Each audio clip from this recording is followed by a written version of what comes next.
Pimpin kami Tuhan di dalam perenungan firman ini, karena kami siap untuk dipimpin oleh Tuhan dalam kehidupan kami. Maka biarlah firman ini yang menjadi kekuatan, arahan, dan dukungan dari Tuhan untuk kami boleh melihat bagaimana kami harus hidup sebagai para murid-Mu. Dan kiranya Tuhan yang terus menolong kami dalam proses ini. Biarlah firman yang akan diberitakan ini dari hamba-Mu yang sangat tidak sempurna ini, kiranya Tuhan pakai dengan kesempurnaan Tuhan, Injil Tuhan hidup dalam hati kami masing-masing. Pimpinlah kami Tuhan di dalam roh-Mu, agar pikiran dan hati kami saat mendengar firman Tuhan dapat berlaku sesuai dengan yang Engkau kehendaki. Di dalam nama Tuhan Yesus kami berdoa dan bersyukur. Amin. Ya. Shalom Bapak Ibu. Kita akan mendengar firman Tuhan, bersyukur untuk hari-hari yang kita lalui. Dan saya percaya di tengah setiap dinamika hidup yang kita jalani, tidak ada yang lebih menyegarkan ya Bapak Ibu ketika kita bisa berkumpul bersama dengan saudara seiman dan kemudian diberikan momen seperti ini untuk bisa mendengarkan apa yang ingin menjadi pimpinan Tuhan buat kita ke depan.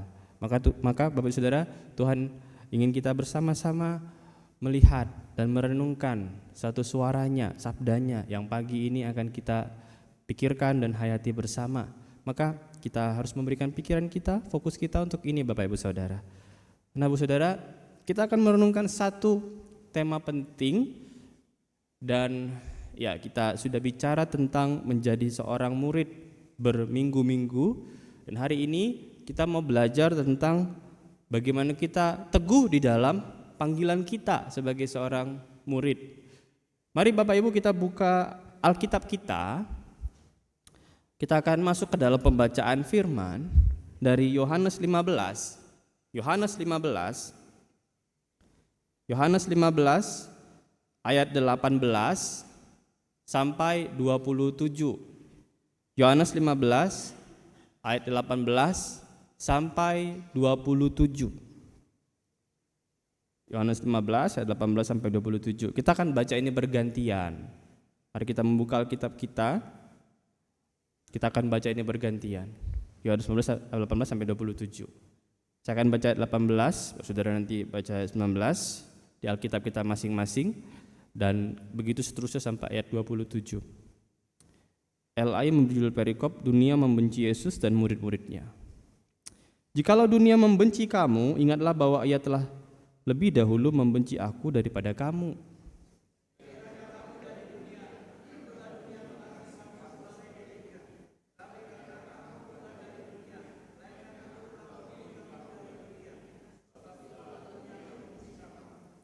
Ingatlah apa yang telah kukatakan kepadamu. Seorang hamba tidaklah lebih tinggi daripada tuannya. Jikalau mereka telah menganiaya aku, mereka juga akan menganiaya kamu. Jikalau mereka telah menuruti firman-Ku, mereka juga akan menuruti perkataanmu.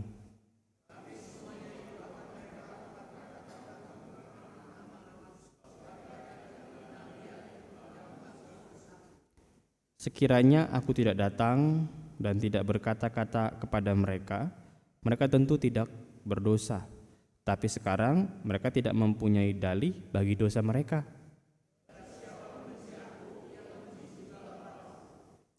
Sekiranya aku tidak melakukan pekerjaan di tengah-tengah mereka seperti yang tidak pernah dilakukan orang lain, mereka tentu tidak berdosa. Tapi sekarang walaupun mereka telah melihat semuanya itu, namun mereka membenci baik aku maupun Bapakku.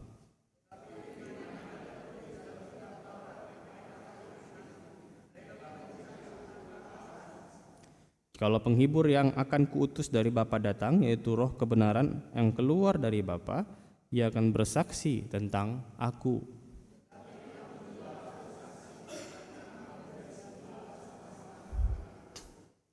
Demikian firman Tuhan Bapak Saudara. Berbahagialah kita yang bukan cuma membaca, bukan cuma mendengar, tapi mau jadi para pelaku firman ya Bapak Ibu. Amin. Kiranya kita boleh sungguh-sungguh menjalani hidup kita sebagai seorang murid. Tapi Bapak Ibu Saudara, mari kita membayangkan satu adegan nih, gitu ya. Ini bukan tentang siapapun ya Bapak Ibu, jangan merasa oh ini tentang saya nih. Kalau merasa tertegur di situ ya puji Tuhan, tapi saya tidak sedang merujuk kepada siapapun. Saudara, ini hanya ilustrasi saja untuk memahami apa yang akan kita renungkan dalam khotbah ini. Bayangkan nih, ada seorang pria. Dia itu aktif banget, aktif dalam setiap kegiatan kerohanian, aktif di gereja, rajin hadir di setiap ibadah. Kemudian kalau kita kenal orangnya misalnya gitu ya, orang ini sangat tidak neko-neko hidupnya, sederhana gitu ya, orang yang humble, orang yang rendah hati. Saudara, orangnya ini, pria ini dikenal sebagai orang ibaratnya bahkan saking begitu menikmati gitu ya kehidupan bergereja, dia sampai disebut seperti orang gereja. Pernah nggak saudara disematkan gitu sama orang lain, saking rajinnya ke gereja gitu ya, semua aktivitas diikuti. Mungkin sanak saudara kita akan berkata, kamu udah kayak orang gereja gitu katanya. Jadi dia sampai dijuluki orang gereja karena semua pelayanan dia jabanin gitu. Di pelayanan apapun dia paling diandalkan. Di rumah dia begitu bertanggung jawab sama keluarganya. Komunitas apapun dia lakukan, dia kerjakan tugas-tugas dengan baik. Kalau di WA group, nah tiap pagi tuh selamat pagi, kemudian ada satu ayat yang begitu menggugah hati. Wah, ada aja kalimat rohaninya Bapak Ibu. Waktu ada temannya kesusahan, paling jago kasih semangat. Tapi suatu hari Bapak Ibu, ada guncangan. Proyek usahanya yang dia kerjakan sehari-hari, tiba-tiba hancur dalam waktu 1 hari. Dia ditipu rekan bisnisnya Bapak Ibu. Dia minjem uang ke bank, kemudian uang itu pun menguap begitu saja, rumahnya dijual. Anak sulungnya yang dia sayangi tadi, yang dia didik setiap hari, gagal kuliahnya, hidup berantakan. Kemudian istrinya mulai gelisah. Bayangin rumahnya kayak mana itu tiap hari. Bisnis hancur, anak gak karu-karuan. Istrinya juga udah mulai gak enjoy lagi ngejalani rumah tangga sama dia. Panas tuh, setiap hari yang ada hanya percekcokan. Dan dalam hitungan minggu, gak sampai sebulan, dunianya berubah Bapak Ibu. Dunianya menjadi kelam, gelap. Dan awalnya hari pertama, hari kedua dia ngalami satu pergolakan itu. 3 hari pertama dia bilang Tuhan pasti buka jalan. Bayangin Bapak Ibu. Seminggu kemudian, minggu demi minggu berjalan.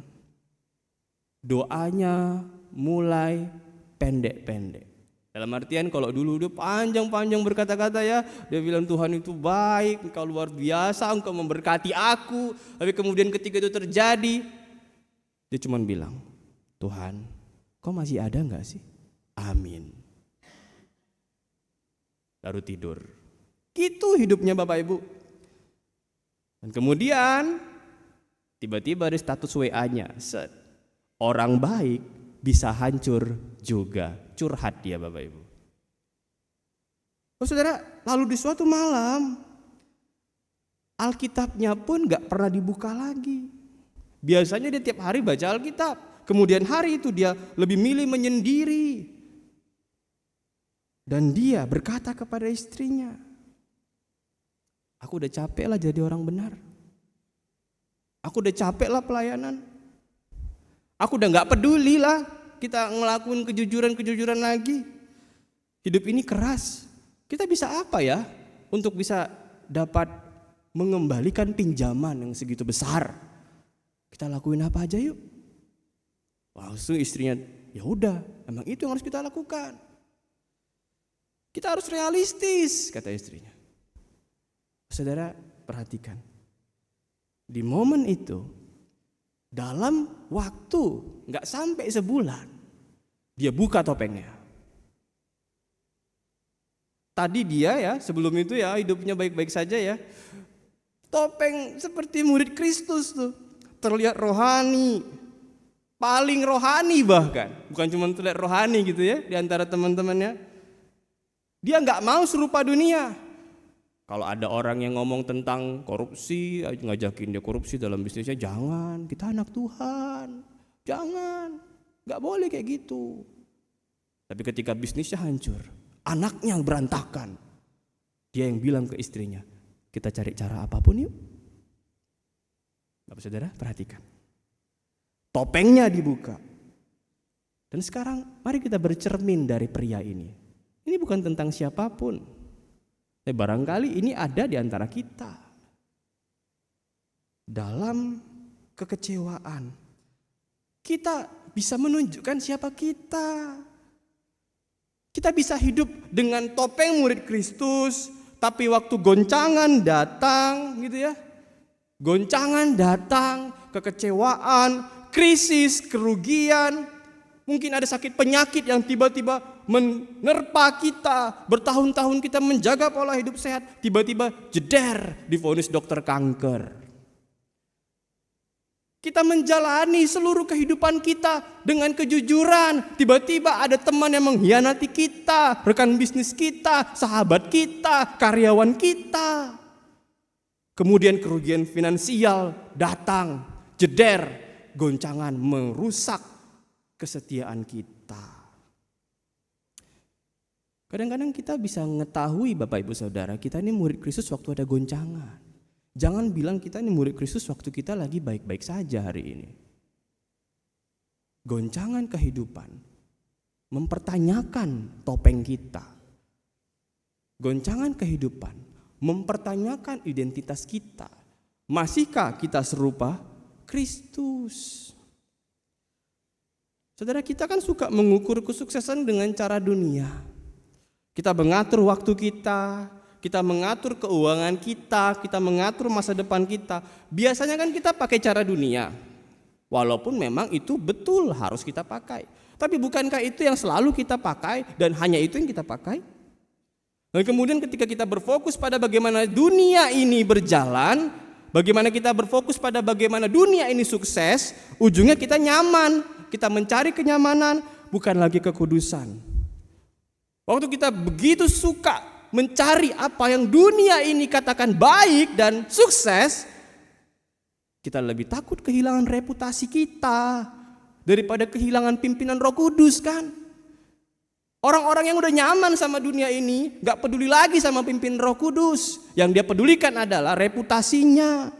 Dan kemudian waktu goncangan hidup datang, barulah kelihatan, aku ini murid Kristus enggak? Atau aku mungkin cuma pakai label Kristen? Saudara, kalau kita baca Alkitab kita baik-baik ya Bapak Ibu ya, kita baca Alkitab kita sungguh-sungguh Bapak Ibu, kita akan melihat Tuhan Yesus itu loh gak pengen kita itu sekedar memiliki penampilan kayak orang Kristen. Memang kita harus menampilkan buah sebagai orang percaya, menampilkan kasih, kebaikan kita, menampilkan seluruh penampilan kasih Yesus, menampilkan siapa Yesus. Tapi bukan itu yang Tuhan fokuskan. Perhatikan Bapak Ibu, dia tidak memanggil kita untuk menampilkan, atau istilahnya itu dia gak mau kita pencitraan sebagai orang Kristen. Pencitraan doang di depan orang gitu ya. Kita tampilin diri kita penuh kasih, penuh kesalehan, gak berani ngelakuin dosa, gak berkata-kata kotor, gak berkata-kata kasar di depan orang. Tuhan tidak hanya ingin kita menampilkan.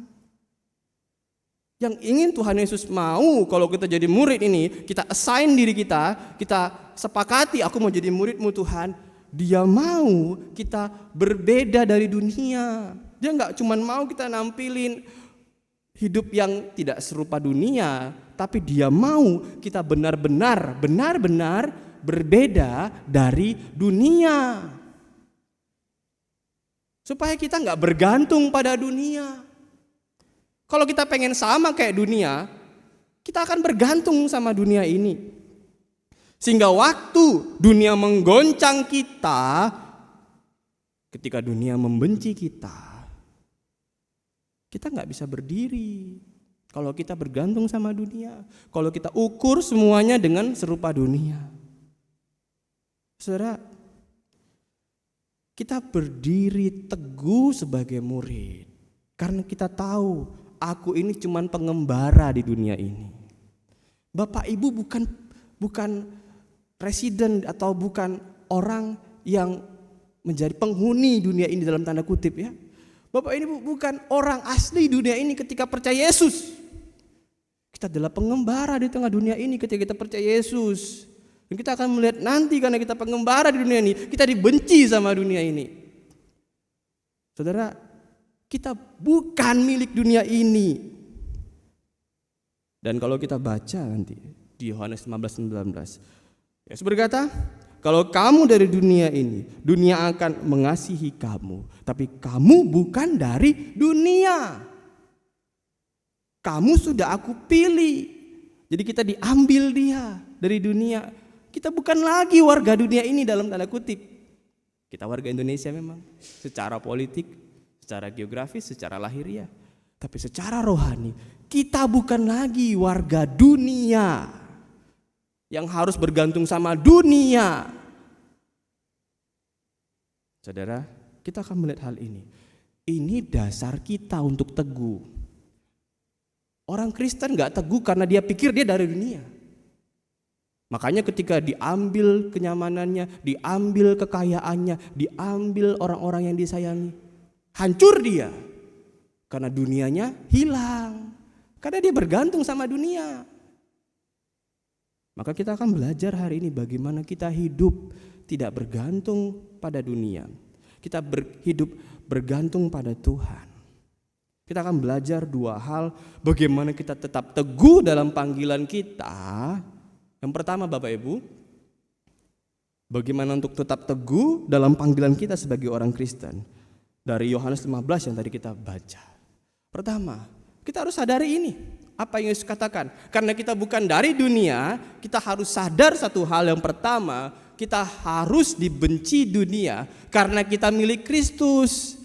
Kita tetap teguh dalam panggilan kita sebagai murid karena kita milik Kristus, dan tandanya adalah kita dibenci sama dunia.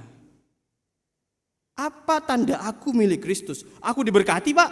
Apa tanda aku menjadi milik Kristus? Keluargaku nyaman-nyaman saja, sejahtera? Oh, bukan itu tanda Anda jadi milik Kristus.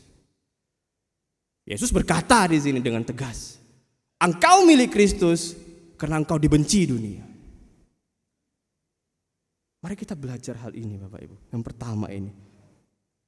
Dan tadi Yesus berbicara bukan dengan motivasi yang kosong, bukan cuma nyemangati aja. Ya, bicara dengan kenyataan. Yang menyampaikan kepada para murid tadi di situ, mereka akan dibenci dunia, tapi bukan karena jahat ya Bapak Ibu. Jangan berpikir, oh kalau aku dibenci dunia, aku milik Kristus. Kemudian kita buat banyak kriminalisme di luar sana supaya kita dibenci dunia. Enggak gitu. Dibenci dunia bukan karena kejahatannya. Dibenci dunia karena mereka bukan milik dunia. Saudara, ketika murid-murid mau mengikut Kristus, panggilan menjadi murid adalah panggilan untuk jadi beda kayak dunia ini. Nah, karena perbedaan itulah dunia menolak kita. Yesus berkata, jika dunia membenci kamu, ingatlah bahwa ia telah terlebih dahulu membenci aku. Dan di Yohanes 15 ayat 19b, tetapi karena kamu bukan dari dunia, melainkan aku telah memilih kamu dari dunia, sebab itulah dunia membenci kamu. Jadi Bapak Ibu, Yesus waktu kita mengalami goncangan, ketika murid-murid mengalami goncangan dari tekanan dunia, dari tekanan orang-orang yang membenci mereka, ketika mereka hendak dibunuh karena mengikut Yesus, Tuhan enggak suruh mereka, kamu kuat ya, enggak cuma sekedar itu, atau bukan sekedar pura-pura kuat. Tapi dia berkata, ingat, penolakan yang kau alami itu wajar. Engkau ditolak bukan karena engkau salah ngomong. Engkau ditolak bukan karena sikapmu kurang baik. Seolah-olah Tuhan mau bilang bahwa engkau ditolak karena engkau berjalan di jalan yang benar. Sekiranya kamu dari dunia, tentulah dunia mengasihi kamu, katanya. Dan kamu, perhatikan, aku telah memilih kamu, begitu katanya. Jadi Bapak Ibu, kebencian orang Farisi, kebencian orang-orang masyarakat zaman dulu sama pengikut Yesus, sama murid Kristus, itu bukan reaksi sosial. Itu bukan karena orang-orang Kristen zaman dulu itu jahat-jahat, tidak. Bahkan mereka difitnah. Ketika mereka dibenci, itu karena respon dari dunia ini yang menganggap kita orang asing. Kita bukan warga dunia. Bayangkan mungkin barangkali kalau kita terkena infeksi gitu ya. Biasanya infeksi itu kan adalah karena benda asing yang masuk ke tubuh kita. Kemudian infeksi itu membuat satu sistem yang untuk mengeluarkan benda asing tadi atau menghancurkan benda asing tadi dalam tubuh kita. Dan kemudian ada reaksi demam gitu ya. Tubuh kita aja tahu Bapak Ibu. Kalau ada benda asing yang masuk, dia ingin nolak keluar gitu loh. Atau barangkali kita pernah hidup dalam komunitas yang kita berbeda dari mereka, tapi mereka nggak menerima orang asing. Pernah nggak merasa ditolak kayak gitu? Itulah yang dirasain orang oleh murid-murid hari itu. Karena mereka bukan dari dunia. Dunia ini hendak menolak mereka, menekan mereka, menyerang mereka. Karena mereka beda Bapak Ibu. Hidup mereka beda. Dan semuanya itu katanya di ayat 21, mereka lakukan terhadap kamu dalam namaku. Kenapa mereka menolak murid-murid? Karena yang dicontohkan murid-murid, karena yang diteladani murid-murid, karena yang didemonstrasikan murid-murid dalam kehidupan sehari-hari adalah Yesus. Dengan kata lain, semakin kita cerminin Yesus dengan benar, semakin kita akan mengalami perlakuan yang sama.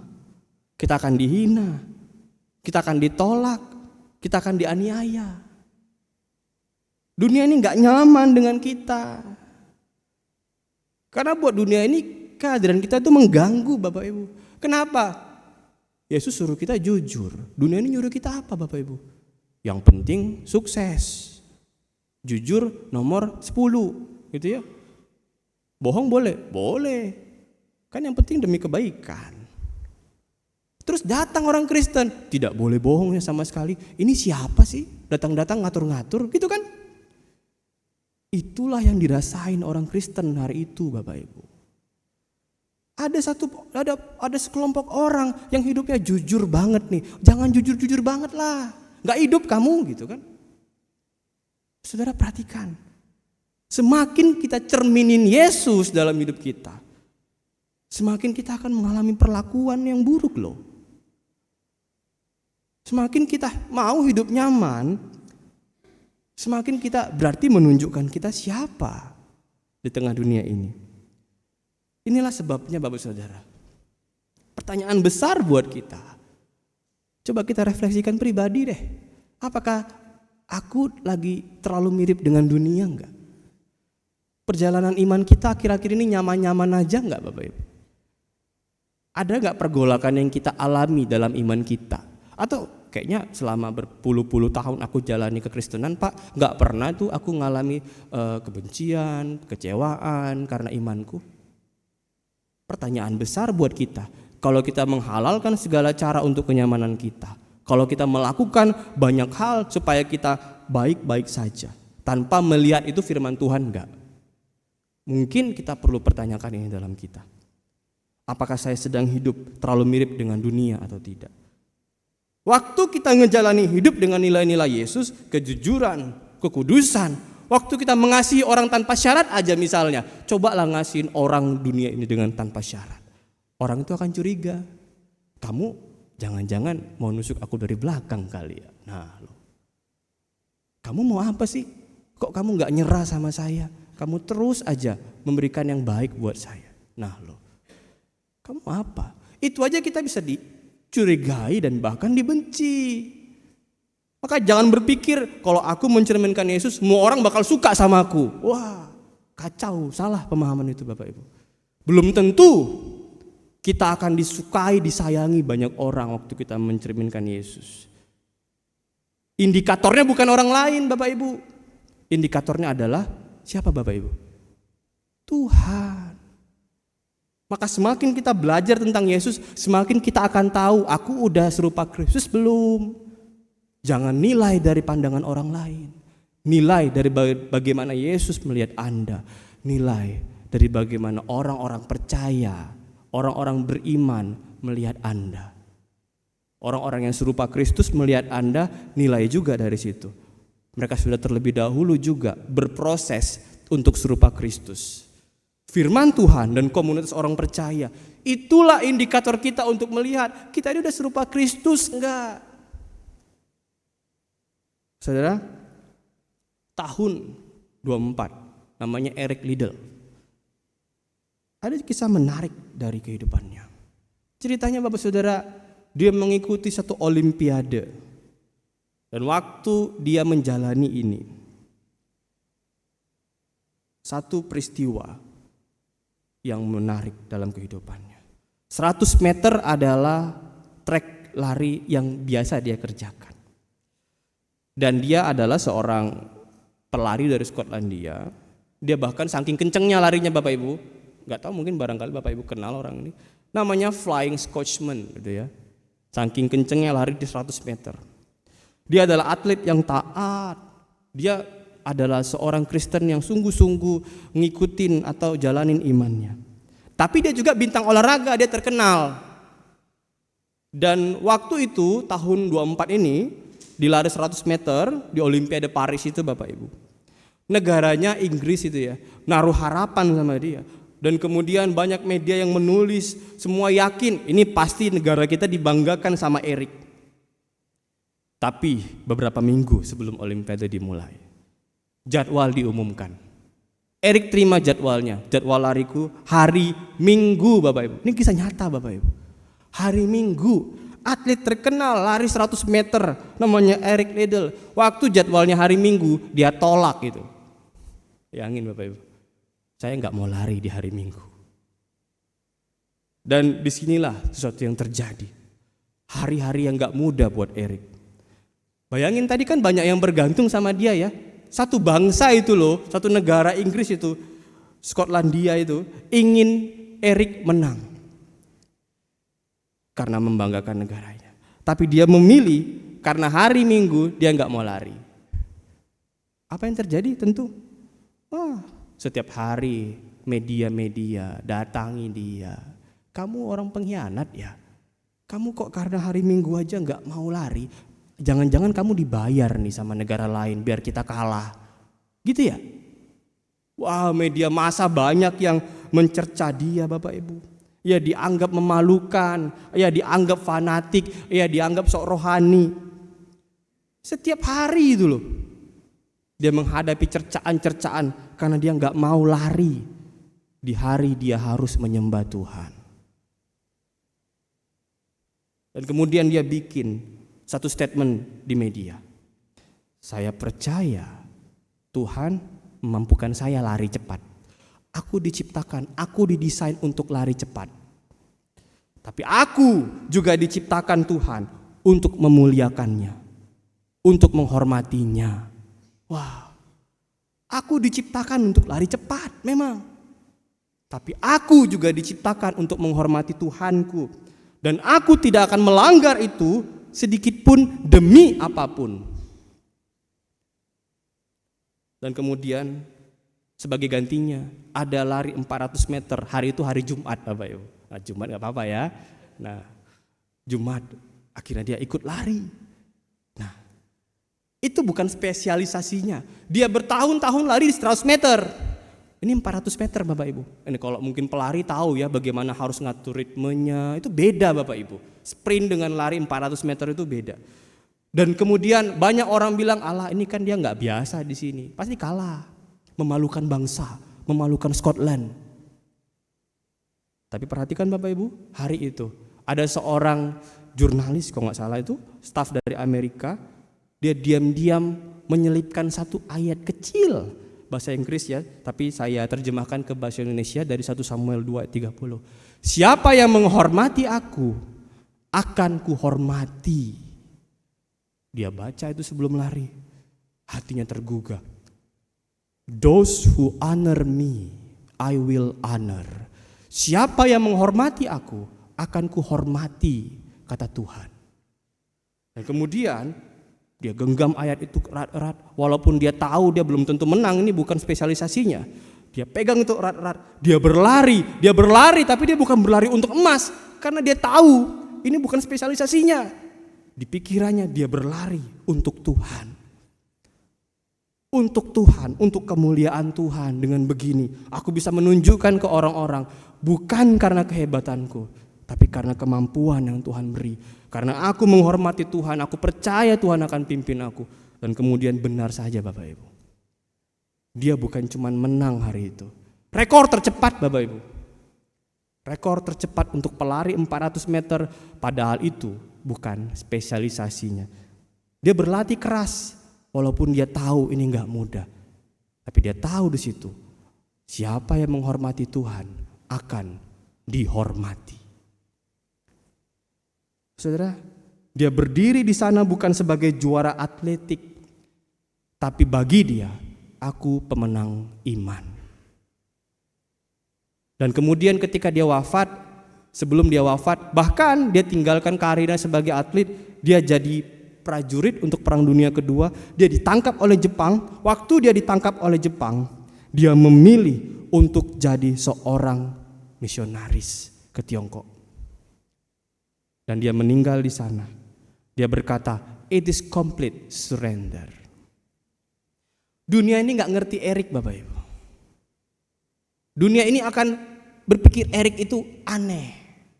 Ngapain kamu bela-belain ke gereja? Ini lomba, olimpiade Bapak Ibu, bukan sekecamatan gitu ya. Ini lomba senegara, sebangsa, sedunia gitu. Tapi dia memilih untuk menyembah Tuhannya. Tapi dunia mengatakan dia aneh. Yesus ngerti orang kayak dia. Dunia gak ngerti orang kayak dia. Yang dibutuhkan jadi murid Yesus adalah bukan tentang kehebatan kita, capability kita, kemampuan kita, kekayaan kita itu oke. Tapi yang Tuhan inginkan lebih dari itu adalah kesetiaan. Dan selebihnya dia akan mampukan kita Bapak Ibu. Yang ingin Tuhan kita mau kita miliki itu adalah ketundukan sebagai murid. Jadi kalau kita hari ini merasa kurang dihargai, mari kita memilih untuk setia memuliakan Yesus dibanding memuliakan diri. Fokus kita ke Tuhan Bapak Ibu. Waktu kita ngerasa kurang dihargai, coba cepat-cepat arahkan pandangan kita ke atas. Jangan ke bawah mulu, jangan ke orang-orang mulu. Buka Alkitab kita, itu cara kita memandang ke atas. Buka firman kita, firman Tuhan itu cara kita untuk cepat-cepat recover semangat. Dan perhatikan, siapa yang menghormati Tuhan akan dihormati. Amin Bapak Ibu. Yang kedua Bapak Ibu, yang terakhir, ketika kita mau teguh di dalam panggilan sebagai murid Kristus, percayalah kita disertai untuk bersaksi. Kita gak sendirian. Waktu kita dibenci, oke Pak, aku milik Kristus, berarti aku harus dibenci dunia karena pilihanku, karena keteguhanku. Iya, tapi engkau tidak sendirian. Kita disertai Tuhan. Tadi itu kita baca di ayat 26 sampai 27. Jadi waktu Yesus mengatakan bahwa dunia akan membenci kamu, itu gak berhenti tok gitu loh. Jadi Tuhan nggak berkata dunia akan membenci kamu, maka engkau harus berusaha kuat ya. Enggak gitu doang Bapak Ibu. Dia nggak berhenti dengan kalimat kita akan dibenci. Bukan cuma itu. Dia bilang tadi di situ, penekanannya adalah ada penolong. Ada penolong. Dia katakan tadi seorang penghibur. Nah, kalau kita lihat ya, parakletos itu bahasa Yunaninya. Penghibur itu Bapak Saudara. Dia langsung bicara tentang pertolongan yang konkret. Kadang-kadang kan kita kalau misalnya ada orang yang kesepian, ada orang yang gelisah, hancur, sedih, kita berusaha menolong, kita berusaha menguatkan. Tapi kadang-kadang penguatan kita itu penguatan yang sifatnya nggak konkret, nggak nyata ya. Misalnya cuman kita bilang, kuat ya, semua ini bisa engkau lalui. Itu penguatan yang nggak nyata, itu adalah semangat doang. Tapi bandingkan dengan bagaimana penguatan dari Yesus. Dia bilang, waktu murid-murid itu akan dibenci, jangan takut, jangan gelisah. Ada penghibur. Ini satu pertolongan yang nyata Bapak Ibu. Jangan berpikir ini ngawang-ngawang ya Yesus Kristus. Dia benar-benar suruh kita kuat karena ada penolong, ada penghibur, ada parakletos. Dan parakletos ini itu artinya adalah seseorang yang berdiri di samping kita. Dia akan membela kita, dia akan menopang kita, dia akan menguatkan kita waktu kita mau hidup benar. Waktu kita ditekan karena iman kita, waktu kita dicerca karena setia sama Tuhan dan karena integritas sebagai orang Kristen. Ada yang membela kita, ada yang menguatkan kita. Jadi Roh Kudus bukan cuma bekerja dalam hati kita secara personal, tapi Roh Kudus juga akan memampukan kita menyatakan siapa Yesus di tengah dunia ini. Jadi waktu kita bersaksi, yang kita katakan itu bukan cuma sekedar kata-kata kosong. Ada Roh Kudus yang nanti akan menyentuh orang yang kepadanya kita bersaksi. Ada Roh Kudus juga yang akan menguatkan kita waktu kita ditolak saat kita bersaksi. Itu Bapak Ibu, suatu fungsi penghibur tadi. Dia langsung bilang juga tadi, kamu harus bersaksi. Dan ini penting banget Bapak Ibu. Yesus gak cuma berkata, Roh Kudus akan ngurusin semuanya, enggak. Tapi Yesus berkata, jangan tinggal diam. Yesus menekankan kita untuk bersaksi. Jadi di satu sisi, dia mau kita kuat, dia mau kita gak sendirian. Tapi di sisi lain, kita punya tanggung jawab. Kita punya tanggung jawab. Dan dalam tanggung jawab itu, kita harus siap dalam goncangan dunia. Kita dibenci, kita dikecewakan, kita dihianati. Banyak orang Kristen hari ini Bapak Ibu Saudara tahu kebenaran, tapi gak berani banyak bicara. Bukan karena gak sayang Yesus, bukan karena gak percaya Yesus, tapi takut dikucilkan. Saya ngerti itu Bapak Ibu. Takut dikucilkan, takut gak dapat teman, takut dipinggirkan, takut dianggap sok suci kadang-kadang ya Bapak Ibu. Kita ngomong Alkitab aja kadang-kadang alah sok suci gitu kan. Mungkin orang itu gak langsung ngomong, tapi dalam pandangan matanya dia udah gak nyaman, gak diterima gitu ya. Tapi perhatikan, Yesus gak bilang, oh ya udah sampaikanlah dengan nada lembut atau apa. Enggak, penekanannya adalah apapun yang terjadi, jangan berhenti bersaksi. Karena apa? Ada parakletos, ada penghibur, ada Roh Kudus yang akan membela kamu.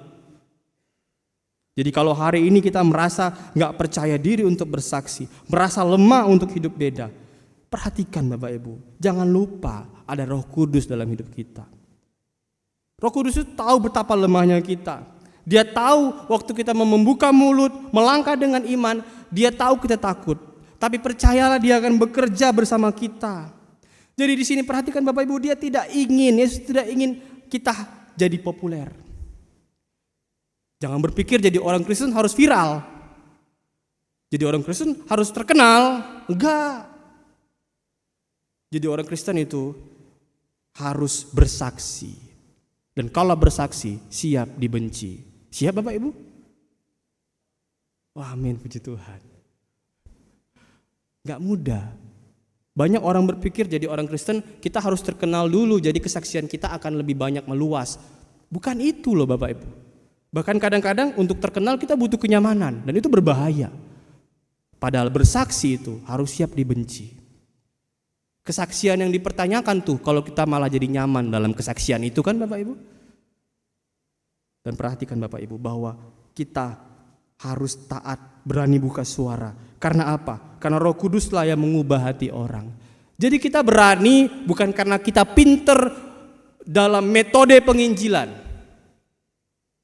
Kita berani karena Roh Kudus yang akan memampukan kita, membela kita. Waktu kita disesah, waktu kita diadili sama orang-orang, ada Roh Kudus yang membela. Waktu kita nggak mampu, waktu kita takut, ada Roh Kudus yang menguatkan. Waktu kita takut berkata-kata, waktu kita nggak punya apapun untuk dikatakan, ada Roh Kudus yang akan menopang.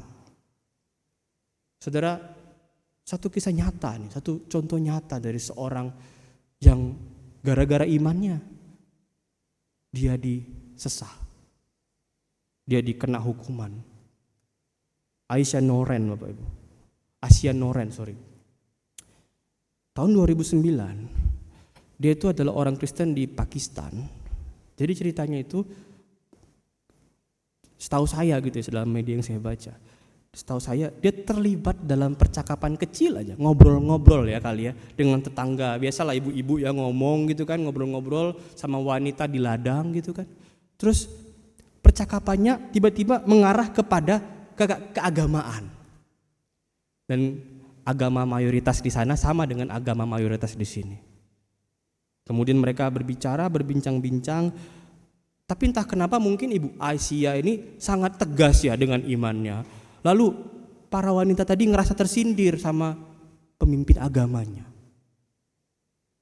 Dan kemudian ibu-ibu ini tadi, orang-orang wanita-wanita yang berbicara dengan Asia tadi itu langsung berbondong-bondong menuduh Asia, menghina agama mereka, menista agama mereka. Dan bayangin Bapak Ibu, apa yang terjadi kalau orang dituduh menista agama ya dalam satu bangsa mayoritas kayak gitu.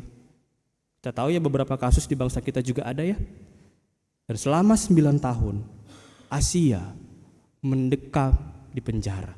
Bahkan Bapak Ibu, dengarnya kabarnya, dia sempat itu divonis hukum mati. Hukum mati Bapak Ibu. Karena dianggap menista agama mereka. Padahal belum ada bukti. Hanya percakapan dan itu belum tentu, bahkan tidak. Tapi yang menarik adalah walaupun dia diisolasi ketat, dia hidup dalam ancaman pembunuhan. Tahun 2018 dia dibebaskan, puji Tuhan. Banyak orang yang mendengar kabar ini dan bergerak untuk melepaskan Asia dari penjara itu. Waktu dia lepas dari penjara, dia diwawancara. Yang dia katakan adalah, kenapa engkau kuat? Iman saya itu loh. Iman saya itu kuat karena saya tahu Tuhan bersama saya. Tuhan tidak pernah meninggalkan saya sendirian. Dia selalu menyertai saya. Kalau ini dikatakan oleh orang-orang yang mungkin tidak di dalam kondisi kayak gini, ya kita mungkin bisa meragukan. Walaupun kita percaya orang itu pasti mengalami itu. Saya perhatikan bagaimana Asia Noren 9 tahun tidak bersalah, tapi dituduh menista agama. Dia percaya dia akan lepas karena dia percaya Tuhan yang membelanya. Banyak orang bertanya bagaimana bisa seseorang bertahan begitu lama dalam penderitaan kayak gitu. Barangkali kalau dia memilih keluar dari kekristenan dan memilih untuk percaya sama agama itu, barangkali dia akan lebih gampang dikeluarkan dari penjara. Barangkali. Tapi dia memilih untuk setia. Dia percaya Roh Kudus menyertainya. Dia katakan Tuhan, bahwa itu Roh Kudus Bapak Ibu. Dia tidak berkhotbah di mimbar kayak saya ini memang. Tapi hidupnya bersaksi kan sudah. Bagaimana dengan Bapak Ibu Saudara? Ketekunan kita Bapak Ibu, iman kita yang gak mau goyah itu loh, itu bisa jadi alat kesaksian. Kalau kita mau berpegang erat pada itu. Hanya kita percaya gak Roh Kudus dalam hidup kita. Saudara, hari ini kita gak dapat tekanan kayak Asia. Kita juga mungkin gak dapat tekanan kayak Eric Liddell tadi ya. Kita gak dalam penjara. Ataupun kita gak dalam kondisi dilema kayak Eric harus memilih lari dan kemudian harus memilih hari Minggu, enggak. Tapi saya percaya di antara kita banyak yang bergumul hari ini. Bergumul untuk hidup jujur. Bergumul untuk hidup benar.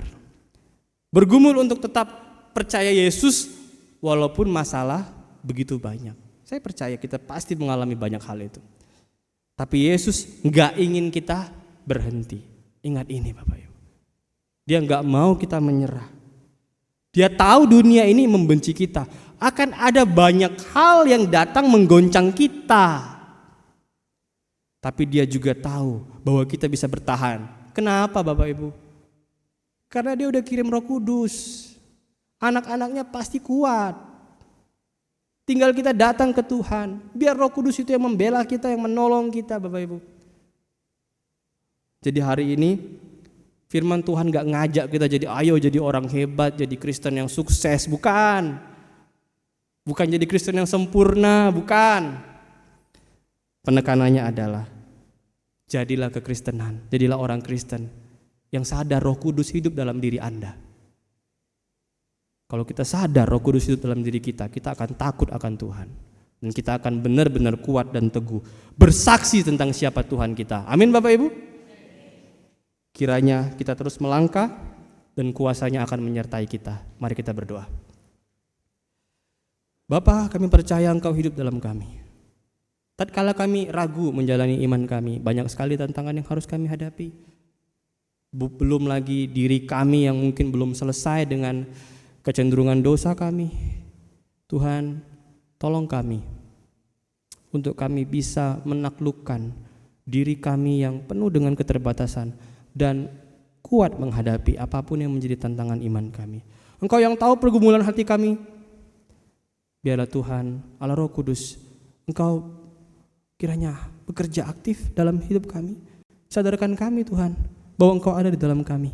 Supaya kami mau teguh dalam apapun yang Tuhan perintahkan untuk kami lakukan. Dalam nama Tuhan Yesus kami berdoa dan bersyukur. Amin.